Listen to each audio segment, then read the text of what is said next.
श्रीमद् राजचंद्र द्वारा रचित आत्मसिद्धि शास्त्र में त्याग वैराग न चित्तमा थाय न तेने ज्ञान अटके त्याग वैराग माँ तो भूले निज भान।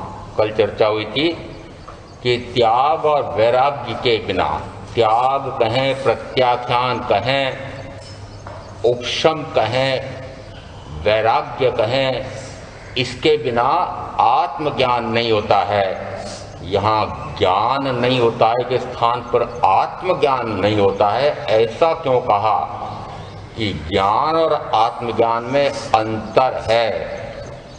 आचारांग आदि का ज्ञान तो हो पर आत्मज्ञान न हो, इस अपेक्षा से यहाँ कहा है त्याग वैराग न चित्तमा थाय न तेने ज्ञान, और साथ में लगाते हैं आत्मज्ञान नहीं होगा जब तक कि त्याग वैराग्य उपशम सदाचरण आदि न हो। तो अटके त्याग वैराग मा तो भूले निज भान। यदि वह त्याग कैसे करूं, प्रत्याख्यान कैसे करूं, उसमें कितनी बारीकी से यह भूल न हो जाए, ऐसा न हो जाए, ऐसा न हो जाए, उसी में रह जाता है, अटक जाता है, तो वह भटक जाता है। किससे कि मोक्ष मार्ग से, आत्मार्ग से वह अपना भान भूल जाता है।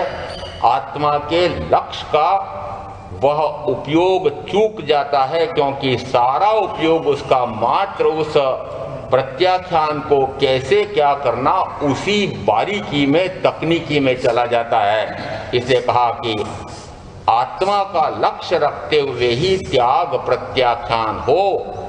आगे कहा जहाँ जहाँ जे जे योग्य थे तहाँ समझू ते, त्या त्या ते ते आचरे आत्मा ते जन एह। सेवे सदगुरु चरण ने पामी दई निज पक्ष, त्यागी दई निज पक्ष। पामे ते परमार्थ ने,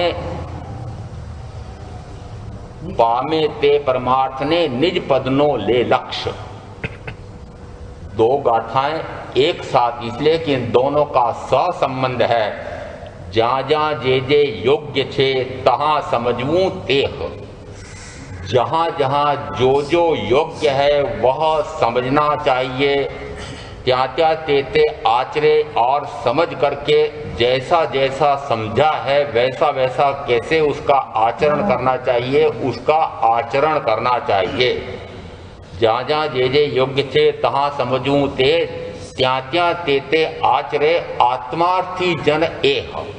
जो ऐसा करता है वह आत्मार्थी जन है। आत्मार्थ को साधने का लक्ष्य रख करके वैसा आचरण कर रहा है। सेवे सदगुरु चरण ने त्यागी दई निज पक्ष। वह सदगुरु के चरण की सेवा करता है अपने स्व का मत, पंथ, संप्रदाय, हटाग्रह, स्वच्छंद, आग्रह आदि का त्याग करके। त्यागी दई निज पक्ष, अपने पक्ष का त्याग करके सदगुरु ने जैसा समझाया है वैसा ही वह आचरण करे। तो फिर कहा पामे ते परमार्थ ने, वह उस परम अर्थ को प्राप्त हो जाता है और स्वयं का निज पदनो ले लक्ष्य, निज पद का लक्ष्य ले लेता है। निज पद कौन सा कि निज यानी स्व आत्मा का, अपनी आत्मा का वह लक्ष्य रख करके उस लक्ष्य का भेद कर लेता है। ऐसी ये दो गाथाएं, इन दोनों का एक दूसरे से संबंध है, इसलिए दोनों का एक साथ विवेचन। प्रथमतः कहा जहाँ जहाँ जे जे योग्य छे तहाँ समझूं ते। जहाँ जहाँ जो जो योग्य है उसे पहले समझें। 10वें कालिक सूत्र में कहा सोचा जाने कल्याणम, सोचा जाने पावगम, उभयम पि जाने सोचा जम छेयम तम समायरे। सोचने से, विचारणा से, विवेक से क्या होता है, क्या समझा उस सोच करके, विवेक करके, भेद करके कि कौन सा कल्याण का मार्ग है, कौन सा डूबने का मार्ग है। और दोनों को समझ करके जो सम्यक है उसका वह आचरण करता है।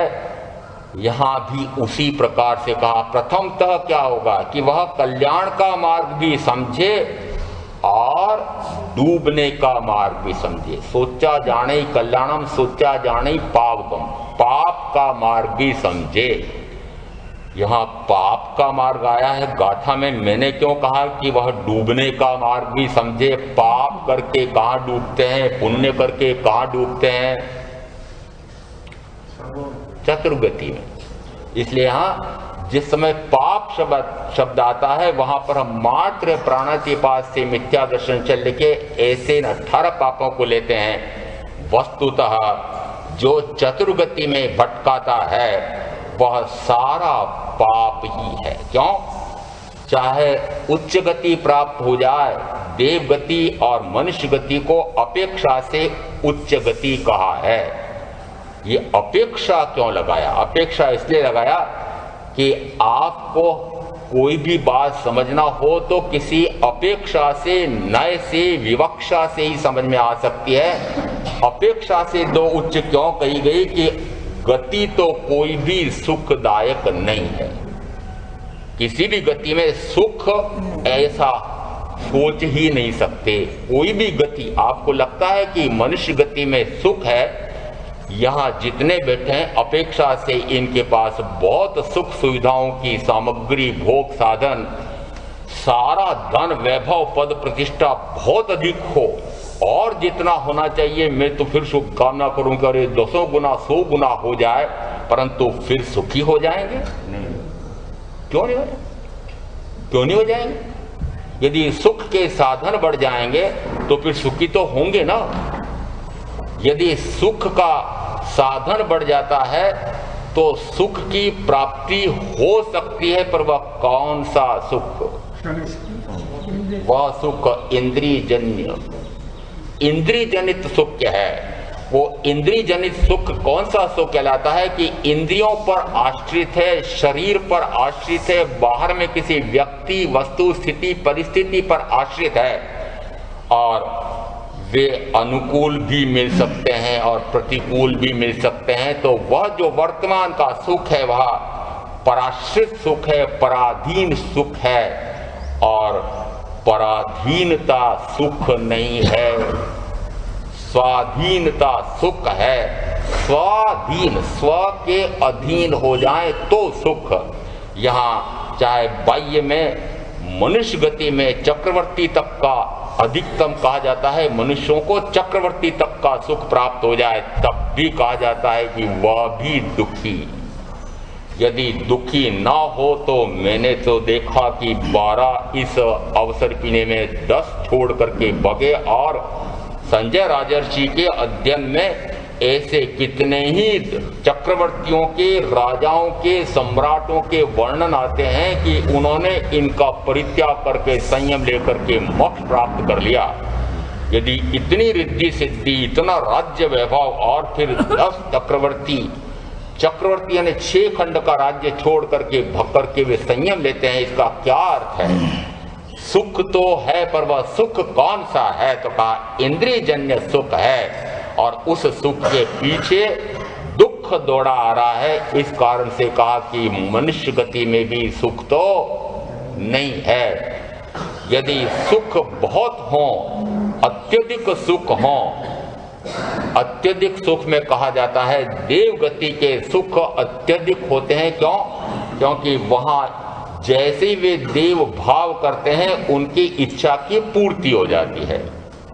यदि भाव करते से पूर्ति हो जाए, कोई श्रम परिश्रम नहीं करना पड़े, खटकर्म नहीं करना पड़े। बहनों को पूछो, आपको सुख प्राप्त करना हो तो पहले कितना परिश्रम करना पड़ता है? 8-10 घंटे खपते हो ना रसोई घर में और में। भाइयों को पूछो कितने घंटे? सीमा है क्या? 8 घंटे, 10 घंटे, 12 घंटे, 15 घंटे, 17 घंटे, इतने घंटे तक इतना खटकर्म करते हैं और उसके बाद में सुख मिलता है। इसका अर्थ है कि यदि इच्छा करते सी पूर्ति हो जाए तो फिर आपको कितना बढ़िया हो जाए। करो कुछ ऐसे ही करना ना। अरे देव गति में इच्छा करते सी पूर्ति हो जाती है। वाण में अंतर जो सबसे नीची जाति के देव कहे जाते हैं उनके लिए भी कहा कि वे इच्छा करते से उनकी पूर्ति हो जाती है और उनकी कांति, रूप, लावण्य आदि के बारे में आगमों में वर्णन है कि चक्रवर्ती से भी अधिक उनकी कांति शरीर की, और रिद्धि सिद्धि कितने की, मनुष्य में से चक्रवर्ती की रिद्धि से भी एक वाणयंत्र देवता की रिद्धि सिद्धि अधिक होती है। तो उससे ऊपर ऊपर ऊपर ऊपर बढ़ते बढ़ते 26वें तक चले जाओ तो रिद्धि सिद्धि कितनी बढ़ती जा रही है। महर्धिक देव शब्द क्या आता है, कहाँ आया है, आपने कभी पढ़ा हो, ये बहनें बहुत स्वाध्याय करती हैं। यदि तुम संयम नहीं ले सकते हो, इतना समझाया मैंने तुम संयम लो, परंतु तुम कहते हो कि नहीं मैं तो बड़ी मुश्किल से 6 खंड का राज्य प्राप्त करके ऐसी अप्सरा जैसी रानियों का भोग मुझसे तो नहीं छूट रहा है, हार गए समझा समझा करके वे चित्त मुनि। तो संभूत मुनि जो वर्तमान में ब्रह्मदत्त चक्रवर्ती हैं उनको क्या कहते हैं, और कुछ नहीं तो कम से कम तुम आर्य धर्म का पालन करो, जीवों पर अनुकंपा करो, दया करो, तो तुमको कम से कम क्या प्राप्त होगा।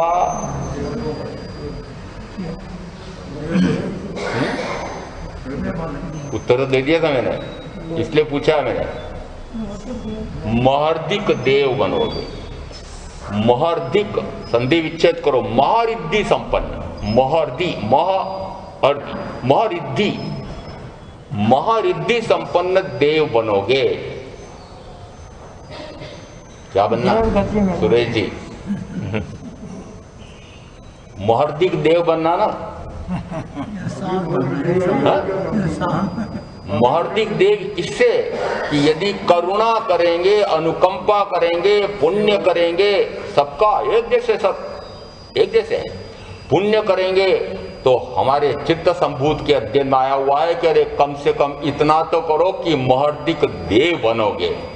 क्या यदि जीवों के प्रति अनुकंपा करने से, यदि ऐसे आर्य धर्म का पालन करने से, और आगे तुंग्या नगरी के श्रावकों के वर्णन में आता है कि संयम और तप का फल यह देव गति के सुख मिलते हैं, तो मुझे तो लगा कि अरे संयम और तप का पालन करके, अनुष्ठान करके महर्धिक देव बनना, मुझे तो नहीं बनना। आपको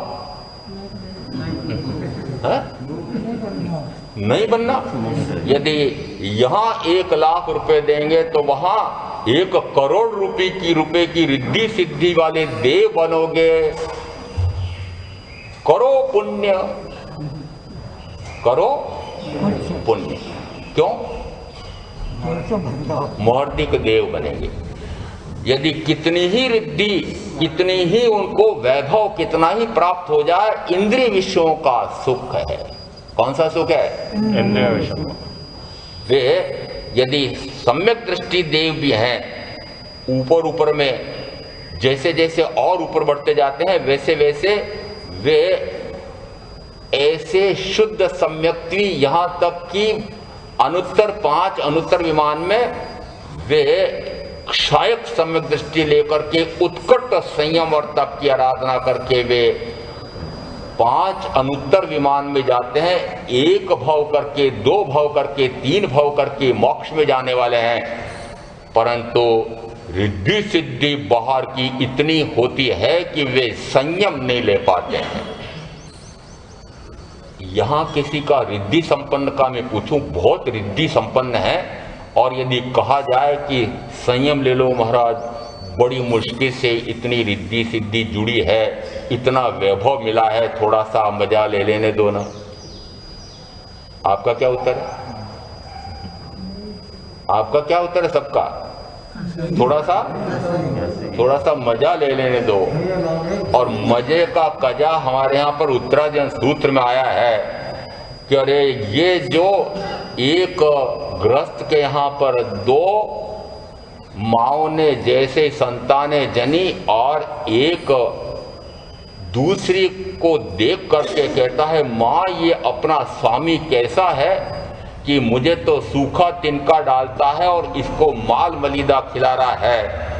उसने कहा, माँ ने चुपचाप खा ले, बाद में बताऊंगी। 6 महीने हुए माल मलिदा खा करके ऐसा हट्टा कट्टा हो गया, वह मेमना बकरा बन गया। मेहमान आए और मैदान में खड़ा किया, कटार ली, गर्दन पर चल रही थी। उस समय गाय ने वत्स को कहा, देख माल मलिदा खाने वाले के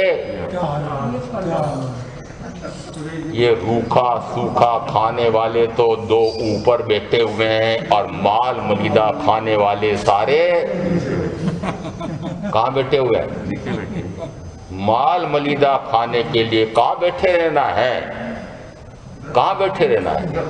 हाँ महाराज, ये रूखा सूखा। कल एक भाई को, महाराज बड़ा कठिन है, बड़ा कठिन है। उनका क्या कठिन है? ये परीक्षा सहन करना बड़ा कठिन है। तो मैंने उनको तो कहा, मैंने कहा आज की तुलना में तो मैं कह सकता हूँ कि परीक्षा शून्य हो गया है। कहाँ शीत परीक्षा सहन कर रहे हैं? क्या बढ़िया 25,000 50,000 की शाल, 1 नहीं 2 नहीं 3 नहीं 5 नहीं पता नहीं कितनी, और नीचे गद्दे पता नहीं कैसे बढ़िया बढ़िया, और बढ़िया से बढ़िया रजाइयाँ। नहीं महाराज जी, रुई की नहीं है ये, इस प्रकार की ठंड बहुत है। और उत्तर भारत में और इधर जा रहे हो जम्मू कश्मीर बहुत ठंड पड़ती है, आप ये रख लो। कहाँ शीत परीक्षा सहन करने दे रहे हो? शीत परीक्षा सहन कर रहे हैं, उष्ण परीक्षा सहन कर रहे हैं कि नहीं? भूख मैं कहूं कि नहीं, मुझे नहीं चाहिए, नहीं महाराज साहब की पात्री खाली है। अरे भूख कहाँ सहन करने दे रहे हो? अरे उन्होंने भी नहीं करने देते हो। भूख सहन करना तो ठीक है, परंतु मैं कहता हूं यदि इस प्रकार का हो तब भी क्या मैंने मजबूरी में, अज्ञानता में, अबोधता में, या ऐसी योनियों में जहां पर कोई मेरे सामने चारा नहीं था, तो वहां पर इस प्रकार के परीक्षा सहन किए थे कि नहीं? किए थे। अब घबराहट हो रही है, परीक्षा कैसे सहन करूंगा? वस्तुतः संयम और तप का लक्ष्य या जीवों की अनुकंपा का लक्ष्य मुझे कोई रिद्धि सिद्धि मिल जाए वह नहीं, आत्म रिद्धि आत्म सिद्धि प्राप्त हो जाए, इस लक्ष्य से जो साधना होती है वही साधना सम्यक है। यहाँ कहा है जहाँ जहाँ जे योग्य थे, क्या करना योग्य है। एक तरफ पुण्य का मार्ग है, एक तरफ पाप का मार्ग है। दोनों में यदि तुलना करना हो तो कहूंगा कि अरे पाप करके अधोगति में जाकर के दुख उठाने के स्थान पर ये कुछ सुख पूर्वक भोगा जा सकता है, इसलिए पुण्य कर सकते हो। परंतु यदि वहीं में रुक गया तो समझो मैंने अपने उस मुमुक्षु को भटका दिया है। और यह भी कह सकता हूं कि मैं भी भटक गया कि मैंने संवर निर्जरा मोक्ष के लक्ष्य से संयम लिया है। यदि मेरा लक्ष्य संयम लेने का संवर निर्जरा का है तो मुमुक्षु का लक्ष्य कौन सा कराऊंगा कि संवर निर्जरा मोक्ष का ही लक्ष्य कराऊंगा। इसलिए क्या कहूंगा कि लक्ष्य में क्या रखना है। ठीक है, लक्ष्य में तो संवर निर्जरा करके मुक्ति का रखना है, परंतु चूंकि वर्तमान में इस प्रकार की परिस्थिति में हो इसलिए पुण्य कर सकते हो। सूत्र तो, गाथा तो ये कह रही है कि एक तरफ पाप का मार्ग है, एक तरफ कल्याण का मार्ग है। पाप के मार्ग दोनों बता दिए कौन से? पुण्य का मार्ग कौन सा मार्ग है? संसार भटकने का है कि नहीं? पाप का मार्ग कहो तो पाप के मार्ग में शुभाशुभ व्यवसाय से होने वाले सारे कर्म सम्मिलित होते हैं, क्योंकि गति भ्रमण कराते हैं और गति कोई भी सुख देने वाली नहीं होती है। प्रत्येक गति में दुख ही दुख है। यदि अत्यधिक रिद्धि सिद्धि प्राप्त हो गई, देव गति में कहो चाहे मनुष्य गति में कहो, कहते हैं देवों को अपने उस आयुष का भान कब होता है? 10,000 न्यूनतम और 33 सागरूपम अधिकतम, ऐसा देव और नारकी के आयुष के बारे में वर्णन मिलता है। जिस समय उनका आयुष्य पूरा होने वाला है उसके 6 माह पहले उनके गले में पड़ी हुई माला कुमलाने लगती है, तब उन्हें ऐसी चिंता सताती है कि ओहो मुझे अब च्यवन करना पड़ेगा, मुझे सारी रिद्धि सिद्धि छोड़नी पड़ेगी। आपको आपको 6 महीने पहले पता लग जाएगा क्या? कहते हैं बात तो फिर भी है कि 6 महीने पहले पता लग जाता है। यदि उत्कृष्ट साधक हो तो 12 वर्ष पहले पता लग जाता है, नहीं तो 6 महीने पहले तो पता लग ही जाता है, सांसें उल्टी चलती है। परंतु यह पता लग जाए उस समय देखो कि कितनी हालत खराब होती है। कहो ये सारी रिद्धि छूटने वाली है, वैभव छूटने वाला है। क्यों? क्योंकि जिस समय ये प्राप्त होता है उस समय आप सुख का अनुभव करते हैं, तो जब छूटता है उस समय दुखी होते हैं। और ये पहले से भाव से छोड़ करके अलग क्यों नहीं हो जाते हैं? वहीं डटे रहो भले ही, परंतु उसको भाव से तो पृथक कर दो। उसमें लिप्सा तो मत रखो, उसमें भोग लिप्सा तो मत रखो, उसमें लिप्त तो मत हो, उसी में लोटपोट तो मत करो, उसी में ग्रद्ध तो मत हो। कम से कम प्राप्त साधनों को अप्राप्त जैसा कर दो। ज्ञानी क्या कहते हैं कि जो साधन मुझे प्राप्त हो गए वे साधन कैसे हैं कि मेरे साधना में बाधक हैं। ज्ञानी समझाते हैं कि आत्म साधना में बाधक कारण ये जो साधन मिले हुए हैं भोग के, 1 इंद्रिय का गिनो, 2, 3, 4 का गिनो, 5 के, मनुष्य के पास तो 5 इंद्रियों के भोग एक साथ हैं और ऊपर से मन रूपी राजा मिला हुआ है। इतने भोग के साधन और सारी इंद्रियां और सक्षम भी, 5 इंद्रियां सक्षम। महाराज अभी कम से कम यौवन अवस्था है, थोड़ा धन भी है, अच्छा कमा भी लिया है, थोड़ा सा अभी भोग लेने दो, जब बूढ़ा होऊंगा तब क्या भोग पाऊंगा। क्या उत्तर होते हैं आपके? ऐसे उत्तर होते हैं आपके? मैं पूछता हूं जिस समय बूढ़े होंगे उस समय फिर धर्म ध्यान कर लेंगे क्या? तो मेरी तरफ इशारा करते हैं। मैं जब मेरी तरफ करते थे मैं विरक्त मुनि जी की तरफ से इशारा कर देता हूं। बूढ़े होंगे उस समय क्या धर्म ध्यान करेंगे? मैंने कहा कि ये बूढ़े होने के पहले ही ज्ञानार्जन कर रहे थे और निरंतरता रही थी, इस कारण से उसमें जिज्ञासा वृत्ति बनी हुई थी। और जिस समय वृद्धावस्था आने लगती है, इंद्रियां क्षीण होती है, उस समय वो जो अंदर में ज्ञान का आनंद है उसके कारण से शरीर चूंकि इसके साथ जुड़ा हुआ है, अंदर में आनंद है, अंदर में प्रमोद है, प्रफुल्लता है, उत्फुल्लता है, प्रसन्नता है, इतनी आनंद की अतिरेक ऐसा लग रहा हो उस समय शरीर से, क्योंकि संबंध जुड़ा हुआ है तो वह भी प्रभावित होता है, इसलिए वह सक्षम रह सकता है। परंतु आपके पास तो वह ज्ञान भी नहीं है। जिस समय नौजवान आते हैं उस समय मैं कहता हूं भाई अभी किसका संचय कर रहे हो, तो सीधा सीधा वे कहते हैं महाराज आयुष अभी जवानी का काल है, इस कारण से धन का संचय कर रहे हैं। दूसरा बता दूं मैं, दूसरा वो प्रातः काल मुझे जिसमें नाम ही भूल जाता हूं मैं, उसमें जाता हूं योगा। 9 व्यक्ति आते हैं प्रातः काल योगा करके, उनमें से 1 या 2 आते हैं वापस आत्मा को पुष्ट करने के लिए। मैंने कहा शरीर को बलिष्ठ पुष्ट करने के लिए 1.5 घंटा 2 घंटा चिकित्सक ने कह दिया है कि कम से कम 5 किलोमीटर तुम पैदल यात्रा प्रतिदिन करो, नहीं तो मर जाओगे। तुम्हारे उच्च रक्तचाप, निम्न रक्तचाप और ये इस प्रकार से शल्य क्रिया हृदय की होगी, चीरफाड़ होगी। कम से कम 5 किलोमीटर तो फिर मैदान में बगीचे में चक्कर लगा रहे हैं। अरे इस शरीर की तो इतनी चिंता पाल रहे हो, या तो शरीर को बलिष्ठ कर रहे हैं, संचय कर रहे हैं शरीर का। तब करते हैं जिस समय यौवन अवस्था होती है उस समय शरीर को बलिष्ठ पुष्ट करते हैं, बुढ़ापे में अच्छा काम आएगा। 2 प्रकार के संचय किए, एक संचय किया शरीर का, दूसरा संचय किया धन का। मैंने कहा ये दोनों तो धोखा दे सकते हैं। क्यों? क्योंकि न जाने कब असाता वेदनी का उदय आ जाए और रोग आ घेरे, अंग भंग हो जाए, दुर्घटनाग्रस्त हो जाए, अचानक कैंसर जैसे रोग हो जाए। इसका अर्थ है कि जो धन, जो शरीर को रष्ट पुष्ट करके संचय किया था इसका कि बुढ़ापे में काम आएगा, तो वह तो धोखा दे सकता है। और धन न जाने कब धोखा देता है।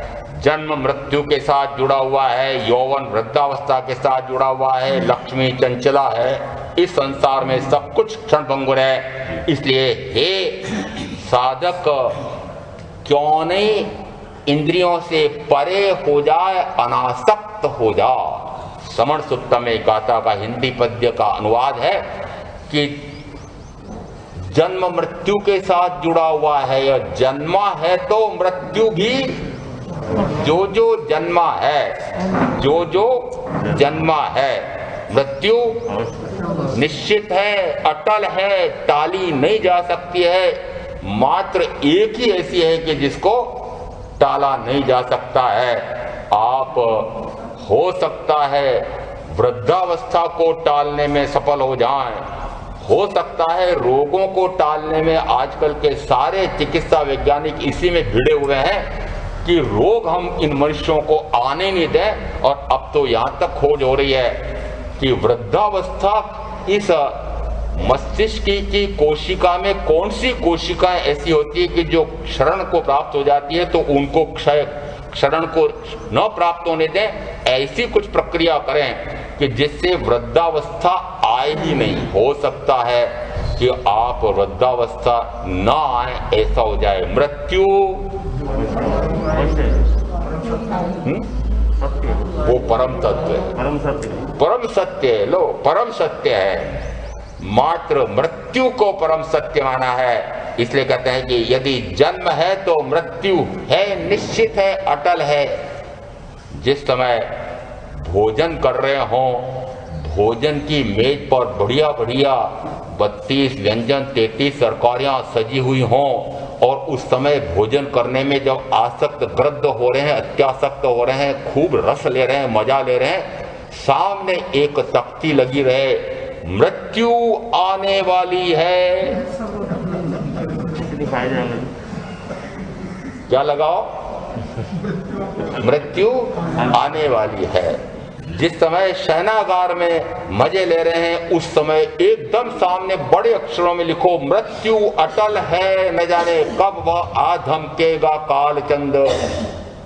जिस समय उस कुर्सी पर बैठ करके, उस गद्दी पर बैठ करके, उस कार्यालय में, उद्योग में बैठ करके लाखों करोड़ों के वारे न्यारे कर रहे हैं, उस समय कहो कि न जाने काल कब आ धमकेगा। लगा सकते हो, फिर देख सकते हो। और वो हम लगा भी देंगे तो निरंतर लगा रहता है, तो फिर उसको ध्यान ही नहीं जाता।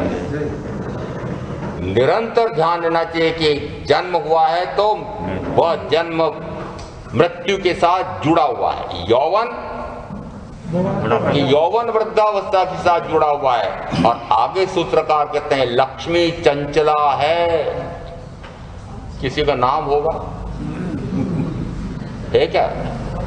लक्ष्मी चंचला है, इतनी चंचल है कि न जाने कब आती है और कब दुलत्ती झाड़ करके, दुलत्ती समझते हैं? हाँ, दुलत्ती झाड़ करके न जाने कब चली जाती है, पता नहीं लगता है। इसका अर्थ है कि जो जो इस प्रकार की लक्ष्मी पर, लक्ष्मीपति, लक्ष्मीपति, ये जितने जितने लक्ष्मी के पति कहे जाते हैं, वो लक्ष्मी की सवारी का भी पता होना चाहिए आपको। पता है क्या? है? बड़े अच्छे जानकार हैं। अरे जिसकी सवारी उल्लू है, यदि तेज प्रकाश हो रहा है सूर्य का तो उनकी आंखें खुलती नहीं है। इसका अर्थ हुआ कि लक्ष्मीपति की आंखें खुलती नहीं है। जिस समय सूर्य का प्रकाश होता है उस समय आंखें नहीं खुलती है उस उल्लू की।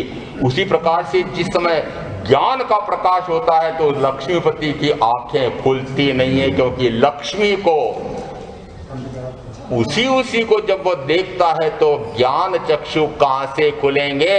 वो ज्ञान चक्षु इसके उल्लू की सवारी वाले लक्ष्मीपतियों के कहां से खुलेंगे?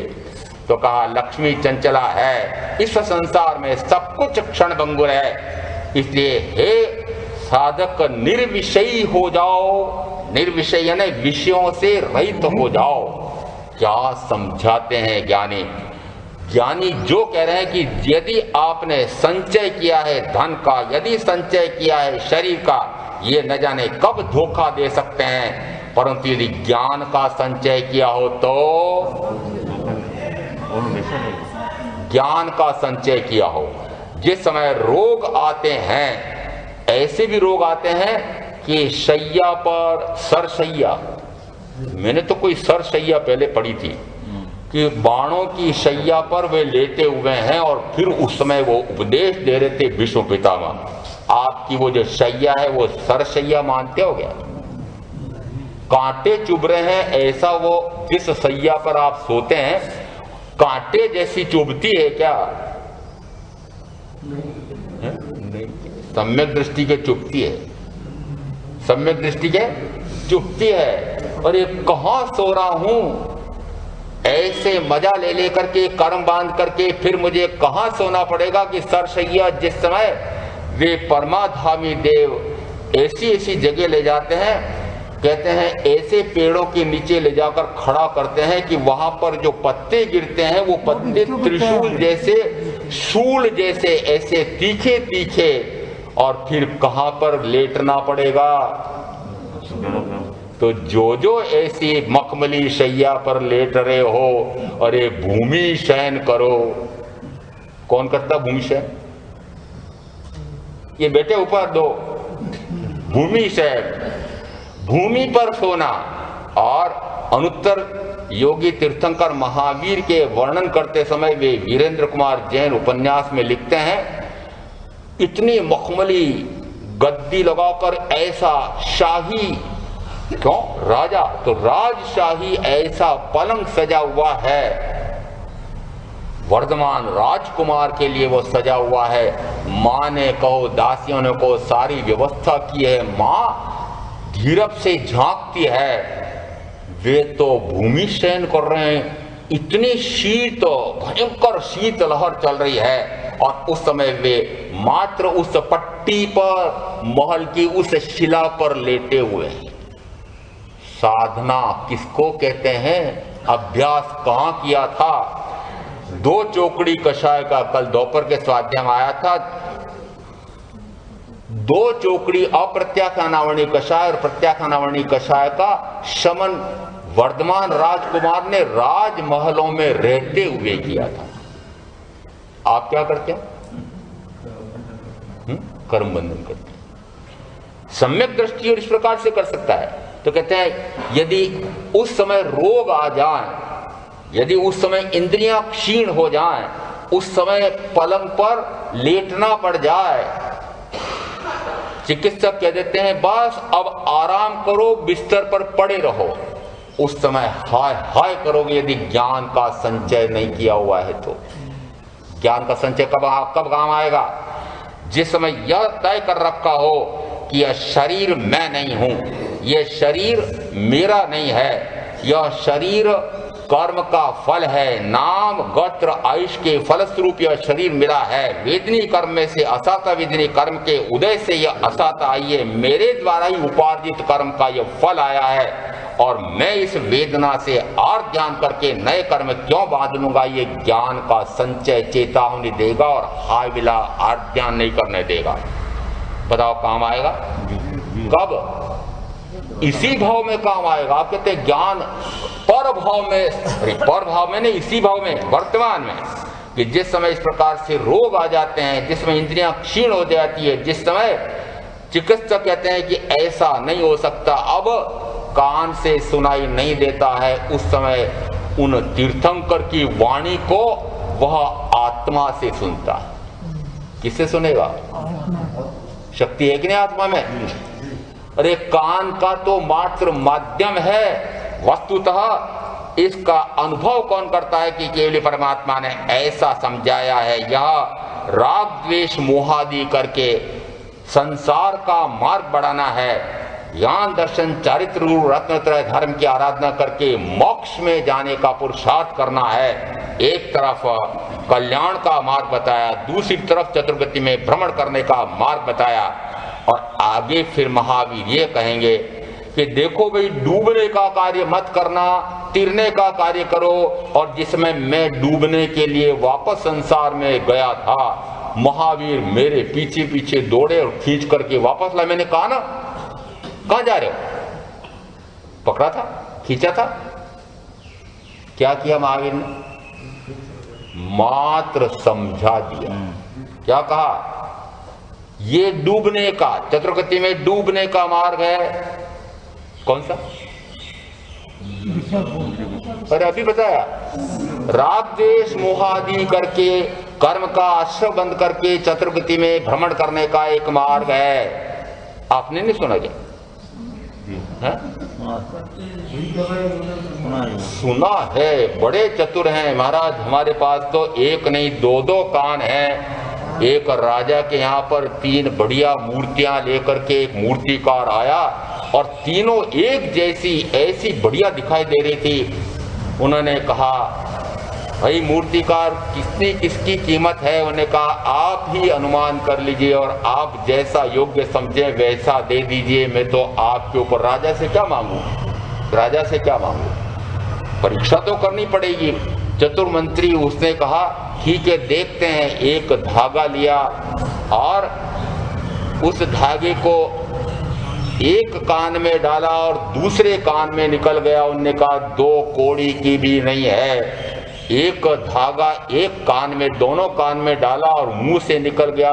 ठीक है, 1-2 कौड़ी की कीमत है। और एक के मुंह में डाला और पेट में उतर गया। उसको कहा कि ये लाख रुपए की है, आपको इन 3 मूर्तियों में से कौन सी मूर्ति बनना है जरा सोच लेना।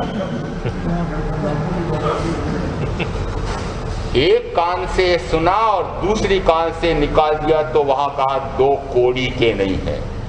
यदि यहाँ आया कि राग द्वेष मोहादि करके चतुर्गति में डूबने का मार्ग है और इसके स्थान पर ये ज्ञान दर्शन चारित्र की आराधना करके संसार समुद्र से तिरने का मार्ग है। महावीर उसके बाद आगे कुछ नहीं कहते हैं। जहां जहां जे जे योग्य छे तहां समझू ते, जहां जहां जो जो योग्य है वह समझ करके और फिर करना क्या? त्या त्या तेते आचरे, ऐसा ही वह आचरण करे।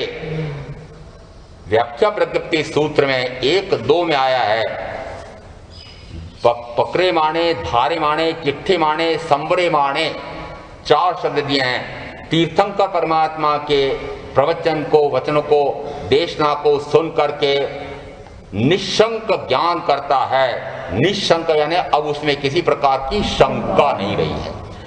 निर्भ्रम यानी किसी प्रकार का भ्रम नहीं रहा है, किसी प्रकार का विमोह नहीं है। विमोह यानी वह विमोह चित्त अब नहीं है, उसने वह विमोह चित्त पूर्व में रहा है। विमोह चित्त यानी मोह से ग्रसित, विमोह। तो इस प्रकार से अब वह उस शंका, भ्रम, विभ्रम, विमोह से परे हो गया है। ऐसा निशंक ज्ञान हुआ है। जिस समय ऐसा निशंक ज्ञान होता है उस समय वह अंदर में निश्चय करता है कि जैसा आत्मा का स्वरूप अनात्मा का स्वरूप, जैसा जीव का स्वरूप जड़ का स्वरूप, जैसा शरीर का स्वरूप आत्मा का स्वरूप तीर्थंकर परमात्मा ने फरमाया है, वह जैसा फरमाया है यथा तथ्य मुझे समझ में आ गया है। मेरे अनुभव में मैं जड़ से इस पुद्गल परमाणु के स्कंद रूप शरीर से पूर्णतः भिन्न शुद्ध चैतन्य स्वरूपी आत्मा हूं। ऐसा जिस समय उसको समझ में आता है, समझ में आने के बाद कहा धारे माने, क्या दिया शब्द, उसको धारण करता है। धारण करते यानी अवधारणा में पक्का करता है। पल्ले बांध करके ले जाते हैं। कोई महत्वपूर्ण बात हो तो क्या करते हैं? साथ में ले जाते हैं। आज के कंप्यूटर के युग में यदि कोई बड़ी महत्वपूर्ण बात हो तो उसमें ठूंसते हैं और फिर एक बटन दबाते हैं और उसको आदेश देते हैं कि इसको याद रखना, जब मुझे आवश्यकता पड़े तब वापस निकाल करके दे देना। आपने इस सारे कंप्यूटरों से उत्कृष्टतम मस्तिष्क, अभी शरीर विज्ञान के अपेक्षा से कह रहा हूं, मस्तिष्क को क्या आपने आदेश दिया कि यह बहुत महत्वपूर्ण बात आज वीतराग वाणी में आई थी कि राग द्वेष मोह करके चतुर्गति में डूबते हैं, निरंतर दुख ही दुख जन्म मरण का उठाना पड़ता है, और इसके स्थान पर ज्ञान दर्शन चारित्र, आत्मज्ञान, आत्मदर्शन, आत्मरमणता करके चतुर्गति से मुक्त होने का उपाय, ये दोनों बातें पक्की रखना। मैं तेरे को कह रहा हूं, याद रखना। जिस समय अवसर आए मुझे निकाल करके चेतावनी देने के लिए निकाल देना। इसको आदेश दिया गया, इसको वैशज कुमाते को आदेश दिया गया, दिया ही नहीं। तो 2 कौड़ी की कीमत कितनी है? 2 कौड़ी की। जिस समय राग का निमित्त, जिस समय द्वेष का निमित्त, जिस समय मोह का निमित्त, क्रोध का निमित्त तो निरंतर क्यों? क्योंकि जिनके आप बीच में रहते हैं वे कौन? रागी या द्वेषी या मोही या क्रोधी या मानी या मायावी या लोभी, हिंसक, झूठे, चोर, मिथुन सेवी, परिग्रही, रति अरति में लीन रहने वाले सारे यदि आपके आसपास इसी प्रकार के हों तो आपके पास तो 24 घंटे इस प्रकार के निमित्त हैं। बड़ी कठोर साधना में आप साधना करना चाहते हैं, कठोरतम। मैं कहता हूं कि ये इतने उत्कृष्ट साधक है मेरे सामने जितने बैठे हुए हैं, कि इतनी कठोर साधना कर रहे हैं कि इतने सारे निमित्त इनके सामने आते हैं, एक साथ आक्रमण करते हैं ये राग आदि में ले जाने के लिए। और ये फिर वीतराग का वचन याद रखते हैं, राग करना नहीं, करना तो वीतराग से करना। और फिर ये राग से रहित होते होते वीतरागता को प्राप्त हो रहे हैं। हो रहे क्या? पूछो अंदर में, मुझे उत्तर नहीं चाहिए, अंदर में पूछो। धारे माने, फिर कहा पकड़े माने, फिर कहा चिट्ठे माने। जैसा मैंने तीर्थंकर परमात्मा से सुना है वह यथा तथ्य है। उसके बाद आया संवरे माने, उसी प्रकार से वह फिर उन राग द्वेष आदि विकारी भावों से संवृत होता है। संवृत होता है यानी अब वह राग द्वेष आदि के कारण से होने वाले आश्रम को बंद करके संवृत होता है। तब कहा जाता है कि उसको निशंक ज्ञान हुआ है। जहां जहां जे योग्य थे ता समझूं ते, यानी ये कहां कहां क्या क्या मुझे समझना है, ये समझ करके और फिर उसको अंदर में अवधारणा में पक्का करता है कि यह तो आचरण योग्य है, यह आचरण योग्य नहीं है। आचरण इसका नहीं करना, इसका करना। आचरण में हिंसा, झूठ, चोरी, मैथुन, परिग्रह ये आचरण योग्य नहीं है, अनाचरणीय है। आचरण योग्य क्या है? क्योंकि आचरण योग्य तो ये अहिंसा, सत्य, अस्तेय, ब्रह्मचर्य और अपरिग्रह है। यदि इन दोनों को समझ लिया कि एक आचरणीय है दूसरा अनाचरणीय है, फिर करेंगे क्या? यदि 5 इंद्रियों के भोगों के संदर्भ में आया कि अनुकूल मिले तो रति भाव होता है, प्रतिकूल मिले तो अरति भाव होता है। और आचारांक सूत्र के प्रथम स्कंद में कहा, दूसरे अध्ययन में आया है, आसक्ति कर्म बंध का मूल है। आवट्टे से गुणे से आवट्टे, यानी जो गुण है वे आवृत्ति में ले जाते हैं, जो आवृत्ति है वो गुण में ले जाती है। यहाँ पर गुण कौन से? कि शब्द, वर्ण, गंध, रस, स्पर्श ये पुद्गल के गुण हैं। जब इन गुणों को मैं अपने गुण मान करके उन्हीं में रत रहता हूं, उसी में यदि अनुकूल मिले तो उसी में रति भाव होता है, यदि प्रतिकूल मिले तो अरति भाव होता है। वहां फिर सूत्रकार कहते हैं, ऐसी रति अरति करने से, आसक्ति करने से कर्म का आश्रव है, आसक्ति कर्म बंध का मूल है। यदि ये आपने सुना कि आसक्ति कर्म बंध का मूल है, तो फिर आगे और बताना पड़ेगा कि क्या करो। बताना पड़ेगा। यदि कारण बता दिया तो फिर निवारण भी बताना पड़ेगा क्या? महावीर मात्र ये बताते हैं कि ये चतुर्गति में जाने का मार्ग है और ये चतुर्गति से मुक्त होने का मार्ग है। फिर विवेक करके निर्णय कौन करेगा? ये हेय है, ये उपादेय है, ये संसार मार्ग है, ये मोक्ष मार्ग है।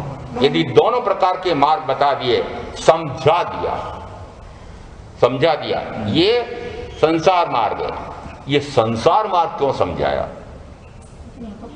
बड़ी विचित्र बात है। हम स्वयं संसार में रह रहे हैं, संसार का कार्य कर रहे हैं, फिर ये तो प्रत्येक जानता है कि संसार मार्ग है। जानते हैं संसार ये जो आप कर रहे हैं वो संसार मार्ग यानी चतुर्गति रूप संसार को बढ़ाने वाला है, ऐसा आपने समझा था क्या? नहीं समझते हैं। इसको चतुर्गति रूप संसार माना ही नहीं है। क्या माना इसको? आपके शब्द देता हूं, यह तो फर्ज है, यह कर्तव्य है, यह दायित्व है, यह उत्तरदायित्व है, यह धर्म है, यह करणीय है, ये तो करना पड़ता है, ये तो करना ही पड़ेगा। मैं इन दायित्वों से मुंह मोड़ करके पलायनवादी होकर के कैसे आपके साथ चलाऊं? क्या मानते हैं आप? इस संसार के कार्य को क्या मानते हैं? हे मानते हैं। इसलिए महावीर को समझाना पड़ा कि अरे ये मार्ग हेय है। क्यों? क्योंकि महावीर यदि कहें कि छोटों के प्रति स्नेह वात्सल्य करना, बड़ों के प्रति आदर सम्मान, सेवा का भाव रखना, सेवा करना और बराबरी वालों के प्रति समभाव रखना, प्रेम रखना, ऐसा करना यह पाप है, ये संसार मार्ग है। ये क्यों कहना पड़ा कि आपने उसको संसार मार्ग माना ही नहीं? जिस समय मनुस्मृति हिंदू विधि में मैं पढ़ाता था, उस समय मनुस्मृति का एक उल्लेख आया, यदि तुम पति हो, यदि तुम पिता हो, यदि तुम गृह स्वामी हो, यदि तुम्हें अपने पत्नी का, बच्चों का, गृह के गृहस्थों का, परिजनों का पालन पोषण करना है और तुम यदि पालन पोषण नहीं कर पा रहे हो तो चाहे डाके डालना पड़े, चाहे चोरी करना पड़े, परंतु उनका पालन पोषण करो। क्या कहा? मनुस्मृति आध्यात्म का ग्रंथ वेदांती मानते हैं और ये बाह्य अपेक्षा से सदाचरण का कहो कि बाह्य अपेक्षा से नीति शास्त्र कहा जाता है। नीति क्या सिखाई नीतिकार ने? नीतिकार ने क्या कहा? यदि पति हैं तो पत्नी का पोषण, पिता हैं तो बच्चों का पोषण, गृहस्थ हैं तो अपने परिजनों का पोषण तुम्हारा धर्म है। किसने कहा? मनु, ऋषि मनु क्या कहते हैं? धर्म है। कानून भी बता दूं आपको, लाभदायक रहेगा, इनको भी बताए थे। यदि पत्नी है और पति भरण पोषण नहीं करते हैं, आप उनके विरुद्ध एक परिवाद प्रस्तुत करो, ये पति होते हुए मेरा भरण पोषण नहीं करते हैं, इन पति को एक सूचना पत्र जाएगा, क्यों इनका पोषण क्यों नहीं करते हो? मैं असमर्थ हूं, मैं ईमानदारी से कार्य करता हूं, ये इतनी मांग करती है, नहीं तुमको भरण पोषण करना पड़ेगा, नहीं करते तुम कारागृह में डालते हैं। लो, भरण पोषण नहीं करें तो कारागृह। अब बताओ, यदि भरण पोषण न करें तो आप धर्म की जगह अधर्म कर रहे हो, नीति की जगह अनीति कर रहे हो, कानून तोड़ करके अपराध कर रहे हो। जहां ये आपकी मान्यताएं सब बाहर में हैं, वहां पर महावीर कहेंगे ये पाप करके चतुर्गति बढ़ाना है। फिर जब समझ में आएगा ये? आएगा समझ में? यदि बाहर में सारे मापदंड इस प्रकार के हैं, आपका प्रशिक्षण किसमें हुआ? उसी में हुआ है। परिवार वालों ने क्या समझा है? बहुत बड़ा कर्तव्य है ये काम करना तो। और आप कल एक दादाजी आए थे, अपने साथ एक पोता लेकर के आए थे। बात करते करते मेरे को और कोई चिंता नहीं है, जो दादा हैं दादी हैं समझ लेना, और कोई चिंता नहीं है कि पिता थोड़ा सी परवाह करते नहीं है। इस कारण से बस मेरी एकमात्र चिंता है कि इसकी शादी हो जाए और फिर मैं काल कर जाऊं तो कोई बात नहीं, मैं सुख से जाऊंगा। पोते की शादी हो जाए तो मैं सुख से चला जाऊंगा, सुख पूर्वक। नहीं तो मुझे बड़ी वेदना रहेगी अगर पोते की शादी नहीं कर पाया। अब बताओ आपने क्या समझ रखा है? पोते की शादी करना आपने क्या माना? परम कर्तव्य माना है। मेरे जीवन का लक्ष्य बस ये हो जाए, उसके बाद बलि प्राणांत हो जाए। बताओ कितनी उल्टी बुद्धि। उस समय तो समझाया, फिर 1 घंटे तक स्वाध्याय पिलाया। पिलाया ही कहूंगा और क्या, जबरन बिठाया उसको। मेरे का स्वाध्याय चल रहा, बैठो यहाँ। पूर्व परिचित भी थे, थोड़ा अधिकार पूर्वक कह भी सकते हैं। इसलिए जिस समय ऐसी आपकी अवधारणाएं बाह्य अपेक्षा से पक्की हो रही हों और उस समय यदि महावीर कहें कि अरे ये क्या कर रहे हो, तो महावीर को इन सारी अवधारणाओं को तोड़ने के लिए समझाना पड़ा है कि ये पाप का मार्ग है, संसार बढ़ाने का, चतुर्गति संसार में वृद्धि करने का मार्ग है, हेय है। अब आपने अभी तक सुन रखा था वो उपाधि, अब क्या सुन लिया?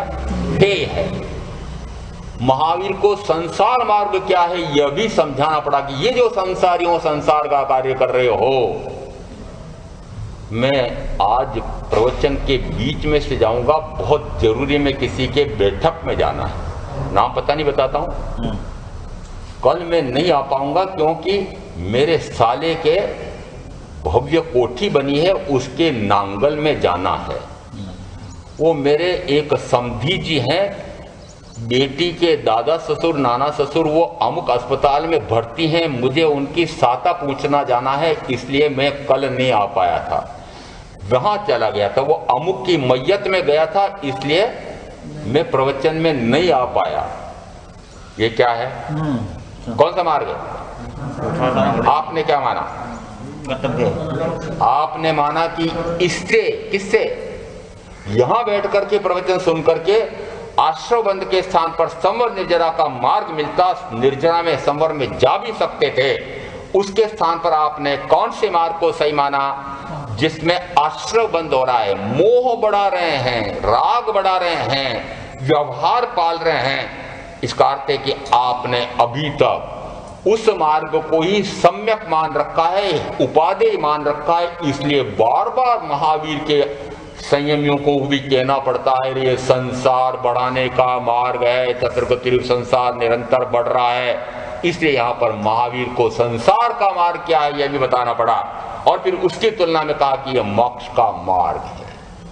यहाँ हे क्या है, उपादेय क्या है, दोनों का बताया। अब विवेक आपके पास है कि नहीं, बुद्धि है कि नहीं, भोट है कि मंद बुद्धि है कि बुद्धिहीन है कि बुद्धू है कि क्या है आप? ये मैंने इतने शब्द दे दिए, अपना अपना तय कर लेना। यदि इस प्रकार आप सुन करके भी उसी मार्ग पर चल रहे हैं तो फिर मैं कहूंगा कि इनमें से आपको जो बढ़िया से बढ़िया शब्द हो बहुत चुन लेना। और मैं आगे एक शब्द और कह देता हूं, जो राजप्रश्नी सूत्र में राजा परदेशी को केशी कुमार समण ने कहा, महामूढ़ कहीं का। इतना समझाया, कितना समझाया? इतनी देर तक मैं शरीर से आत्मा पूर्णतः भिन्न है, इतनी देर से मैं कितनी तरह से समझा रहा हूं, मानते नहीं हो, महामूर्ख कहीं के। तो फिर कहां तक कहना पड़ गया? मैं नहीं कह रहा हूं, ये सूत्र में आया इसलिए कह रहा हूं। मुझे नहीं कहना आपको कि आप इस प्रकार के हो, मुझे तो मात्र ये बताना है कि वहां पर जिस समय वो मानते ही नहीं है, और मानते ही नहीं कि मैंने उदाहरण अभी दे दिए, कितने दे दिए? 2-4 तो दे दिए। और ऐसे आपके सारे यहाँ पर बैठे हो सकता है कि इसी प्रकार का चुनते हैं, महाराज प्रवचन तो 5 महीने चुमासा है, जो सुनते ही रहेंगे, और वह कार्य तो बहुत जरूरी था इसलिए वहां जाना था। अब बताओ, जरूरी किसको माना आपने? संसार की मार्ग को जरूरी माना, उसको उपादेय माना।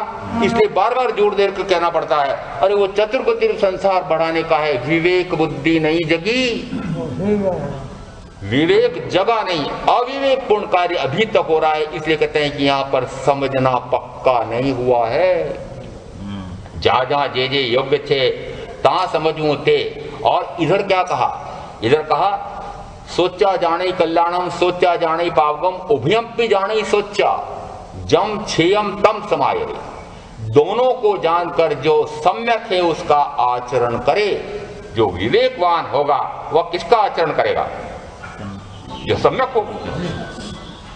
डूबने का मार्ग, और एक चतुर्गति में डूब करके निरंतर मरने का मार्ग, जन्म मरण जन्म मरण जन्म मरण, इस प्रकार का मार्ग चुनना, यह क्या विवेक का कार्य है? क्या इतनी विवेक बुद्धि हमारी नहीं है?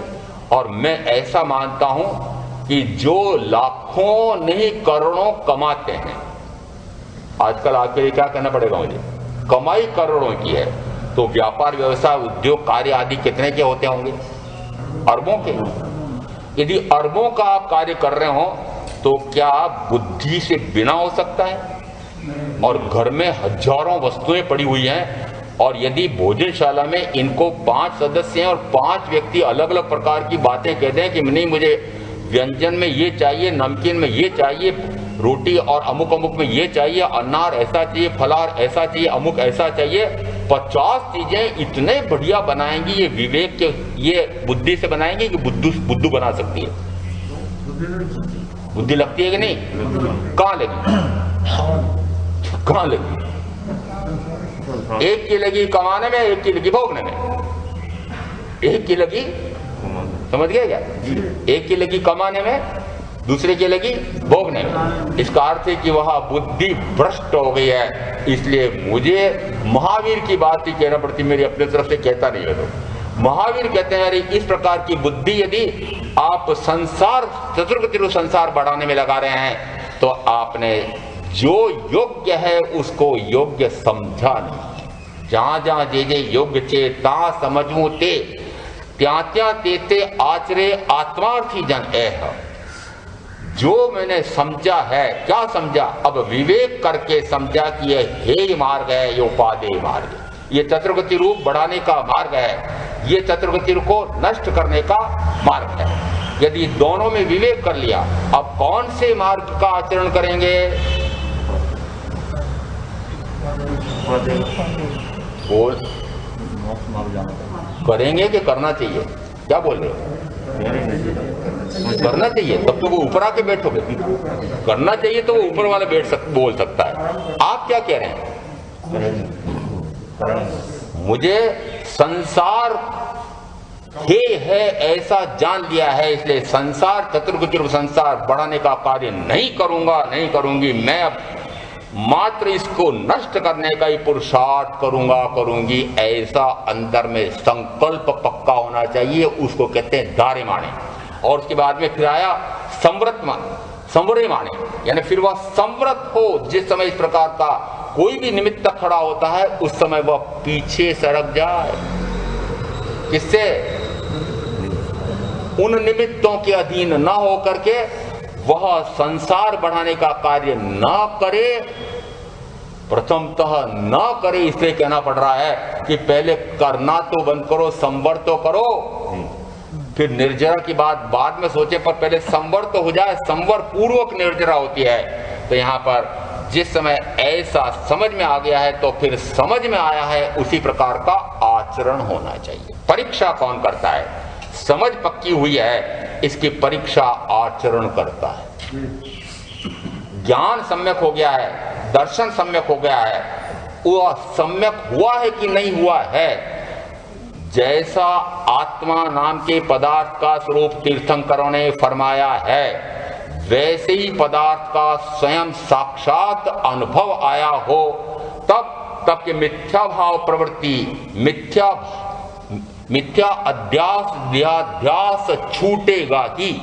और यदि नहीं छूटता है तो कहा कि वह पदार्थ जाना ही नहीं। कौन सा पदार्थ? जिस पदार्थ को तीर्थंकर परमात्मा आत्मा कहते हैं, ऐसा जैसा उन्होंने फरमाया है वैसा। अब शब्द उसको देता हूं, यथार्थ जाना। अब जैसा उन्होंने फरमाया है वैसा जाना। इतना लंबा बोलने में क्या करना, उसके स्थान पर क्या कहेंगे? यथार्थ को जान लिया। यथा अर्थ, जैसा अर्थ है। किसका अर्थ? कि आत्मा नाम के द्रव्य का, अनात्मा नाम के द्रव्य का, जड़ नाम के द्रव्य का और चेतन नाम के द्रव्य का आपने अर्थ समझ लिया। और समझने के बाद यथार्थ यानी जैसा है वैसा समझ लिया। समझने के बाद जैसा है वैसा ही कार्य करेंगे कि नहीं? कि फिर जड़ से जड़ता हटा करके चेतनत्व को प्राप्त हो। अभी तो जड़ चेतन रूप, चेतन जड़ रूप दोनों का एक दूसरे से मिलन हो रहा है। समझ में नहीं आ रहा है कि मैं चेतन हूं कि मैं जड़ हूं। जिस समय चित्त कहो, मन कहो, आत्मा को शंकाशील हो जाए, उस समय द्रव्यानुयोग का सहारा लो। द्रव्यानुयोग किसको कहते हैं? 4 प्रकार के अनुयोग बताए फरमाए महावीर ने। भगवान महावीर का उपदेश अनुयोगों के माध्यम से, बाद में सूत्रकारों ने उसको 4 अनुयोगों में बांटा। क्या कहा? यह द्रव्यानुयोग है। द्रव्य यानी यह जीव द्रव्य है, ये 5 अजीव द्रव्य हैं। द्रव्य के ये गुण हैं। एक गुण में इस प्रकार के पर्याय है, एक पर्याय का उत्पाद होता है, उसी समय दूसरी पर्याय का विनाश होता है। उत्पाद और विनाश तो होता है, उसके साथ में वह द्रव्य ध्रुव रहता है। ऐसा ये द्रव्यों का स्वरूप समझ करके 5 अजीव द्रव्यों से मैं पूर्णतः भिन्न शुद्ध आत्म द्रव्य हूं, ऐसा समझना। उसको क्या कहा? जिस समय चित्त, मन, बुद्धि आत्मा शंकाशील होता हो। शंकाशील यानी शंका होती है कि वहां स्थानक में जो सुना था वह सही था कि ये पत्नी कह रही वह सही है। शंकाशील क्यों होते हैं बताता हूं कैसे शंका होती है। जिस समय यहां सुना हरिभद्र सूरी एक आचार्य हुए, उन्होंने 33 मार्गानुसारी के बोल लिखे। उसमें पहला बोल आया आजीविकोपार्जन न्याय नीति पूर्वक करे। आजीविका उसका उपार्जन कैसा करे? न्याय नीति पूर्वक करे। मान लो यहां इस प्रकार का एक प्रवचन सुन करके और फिर घर गए और घर पर एक लंबी सूची लेकर के खड़ी हुई है। अभी तक तो ये 12वीं पढ़ रहा था, अब ये महाविद्यालयीन पढ़ाई अमुक इस प्रकार की ऊंची पढ़ाई प्रशिक्षण में जाने वाला है। अभी तो लाखों में काम हुआ है, अब करोड़ों में होगा या हजारों में हुआ है, लाखों में होगा। ये तैयार खड़ी है, विवाह करना है। अब कम से कम 1.5-2 करोड़ का व्यय है, बेटे को जमाना है, कम से कम 5 करोड़ की पूंजी चाहिए, कोठी ऊपर बनानी पड़ेगी। और कितनी सूची बताई आपने? सूची कौन बताता आपको? सूची बताई। और उसी समय झिड़का, मैं इस प्रकार का काम नहीं कर सकता, मैं पक्का करके आया हूं कि मैं न्याय नीति पूर्वक की आजीविकोपार्जन करूंगा और ये करोड़ों रुपए की कमाई काली कमाई से ही होते हैं, मैं नहीं करूंगा। किसने कह दिया आपको? नहीं, आज मैं सुन के आया प्रवचन। बैठे रहो। उदयमणि ने आपको समझा दे दी क्या? वो वहां की बात वहां रखो, यहाँ की बात क्या? उनकी उदयमणि की बात से कोई घर कैसे चलेगी? ये बेटे बेटी का ब्याह होगा क्या? इनकी पढ़ाई होगी क्या? जैसे ही ऐसी फटकार सुनी तो वो मेरी सारी बोध वाक्य सारे गायब हो गए। उन्होंने कहा वास्तव में उदयमुनि के कहने से तो संसार चलेगा नहीं, बेटे बेटी का विवाह होगा नहीं। ये पत्नी कहती है वह सही कहती है। शंकाशील, किसमें शंका हो गई? अरे केवली प्रज्ञात वाणी में शंका हो गई। जिस समय शंका हो जाती है उस समय कहा कि वह द्रव्यान योग का सहारा ले। जिस समय कल दोपहर के स्वाध्याय में एक बहन बोली थी, महाराज साहब भली आप कहते हो ऐसा होता है, वेदना मेरी नहीं है, वेदना परजन्य है, ये वेदना कर्मजन्य है। और जब वेदना आती है उस समय उस वेदना से दुखी आत्म में मत जाओ, आत्म संवेदना में चले जाओ। महाराज कहना सरल है, होता नहीं है। जिस समय ऐसा लगता है कि संभव नहीं है, ऐसा संभव नहीं है, कठिन है, हो नहीं सकता है, उस समय ज्ञानी कहते हैं कि चरणान योग में चले जाओ। कहां चले जाओ? धर्म कथानुयोग में चले जाओ। दोनों में मिलता है। धर्म कथानुयोग में धर्म कथा आती है कि गस्त्य कुमार मुनि को इस प्रकार की तीव्र से तीव्रतम वेदना, खंडक ऋषि को तीव्र से तीव्रतम वेदना, खंडक ऋषि के 500 शिष्यों को गाने में पीला जाना, न जाने कितने कितने प्रकार की ऐसी तीव्र से तीव्रतम वेदना आ रही है। और उसी समय वे आत्म ध्यान में लीन होकर के केवल ज्ञान, केवल दर्शन प्राप्त कर रहे हैं। संभव हुआ कि नहीं? जैसे ही अपने को ऐसा लगता है कि नहीं ये संभव नहीं है, इस प्रकार की साधना संभव नहीं है, उस समय ज्ञानी कहते हैं किसको आगे करो कि देखो ऐसे ऐसे महामुनियों को ऐसे ऐसे कष्ट, ऐसे ऐसे उपसर्ग, इतनी वेदना, घोर से घोरतम वेदनाएं, तब भी वे दृढ़ रहे आत्मा में। और उस वेदना के कारण से वे आर्त में रौद्र में नहीं गए, आत्मा में लीन रह करके मोक्ष चले गए। किसको आगे करो? धर्म कथा अनुयोग का सहारा लो। जिस समय लगता है कि नहीं इस प्रकार की साधना नहीं हो सकती है, जहां जहां जे योग्य थे, जहां आपको जो कमी लग रही है उसकी पूर्ति करने के लिए आगम में जाओ, सदगुरु के माध्यम से उसको पक्का करो। जिस समय ऐसा लगता है कि यह ऐसा कैसे हो सकता है, ऐसा कैसे हो सकता है, उस समय कहा कि चरणान योग में चले जाओ कि इस प्रकार की आचार मर्यादाएं पालना तो कठिन है, पसीना चू रहा है। क्या हो रहा है? पसीना चू रहा है। आपको भी चू रहा है ना? पसीना चू रहा है क्या? पसीना चू रहा है। जिस समय पसीना चू रहा है, क्या महाराज ये पुरानी बातें हैं? उस समय तो महावीर के उद्यान में रुकते थे, इतनी बढ़िया हवा आती थी। अब आजकल कहाँ रहते हैं? मैंने कहा भी हरियंत नगर में तो उद्यान भी है ना, मैं उद्यान में तो बैठा हूँ, आप सब उद्यान में तो बैठे हुए हो। जिस समय आपको लगता है कि परिश्रम कैसे सहन करें, हम 23 घंटे वातानुकूलन में रहते हैं। 23 घंटे, कितने घंटे? जब 1 घंटे यहाँ आते हैं तो पसीने छूटते हैं। उस समय मैं कहता हूं ये इस प्रकार की आचार मर्यादाएं पालना बहुत कठिन है। उस समय सोचो कि हमारे महामुनियों ने किस प्रकार के परीक्षा सहन किए, शीत परीक्षा, उष्ण परीक्षा सहन किए और कैसे कर लिए। करे इससे भयंकर से भयंकरतम कष्ट वेदना ये शीत और उष्ण में नरकों में जाकर के, तिरंज में जाकर के भोग करके आया हूं, उसकी तुलना में तो ये कुछ नहीं, उसकी तुलना में ये कुछ नहीं।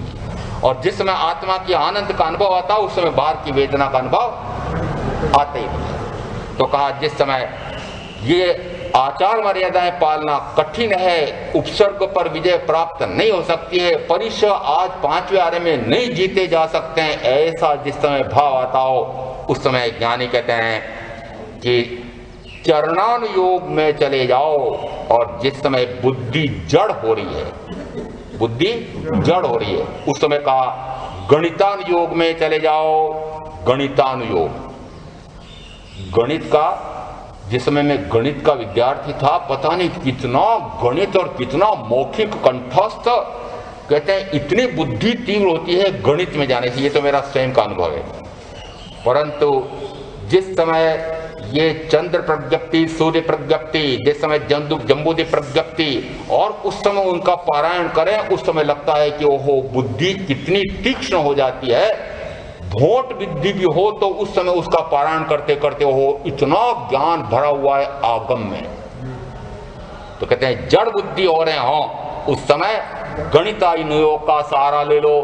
जहां जहां आपको कठिनाई लगे उस समय कहां आश्रय लो।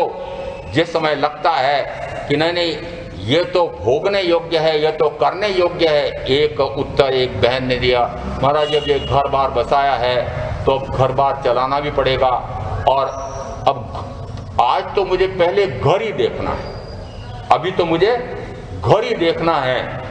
उस समय वो चारों अनुयोगों का थोड़ा सा सम्मिश्रित रूप उत्तरार्जन सूत्र में, और उसमें नमी राजर्षि को जिस समय प्रश्न पूछे थे उसमें उन्होंने एक उत्तर दिया था कि तुम तो राजा हो, राजर्षि हो, तुमको पहले राजमहलों में वृद्धि करनी चाहिए, खूब महल बनाने चाहिए और उसके बाद तुमको अभिनिष्क्रमण करके संयम लेना चाहिए। क्या उत्तर आया था?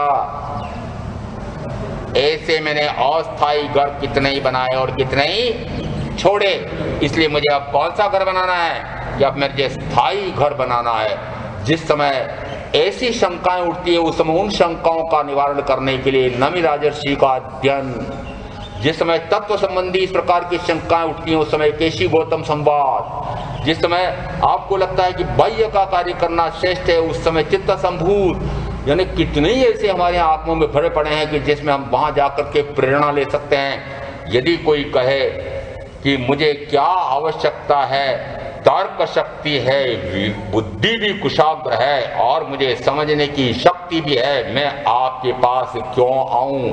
तो कहा सदगुरु की सेवा के बिना यह समझ में नहीं आता है।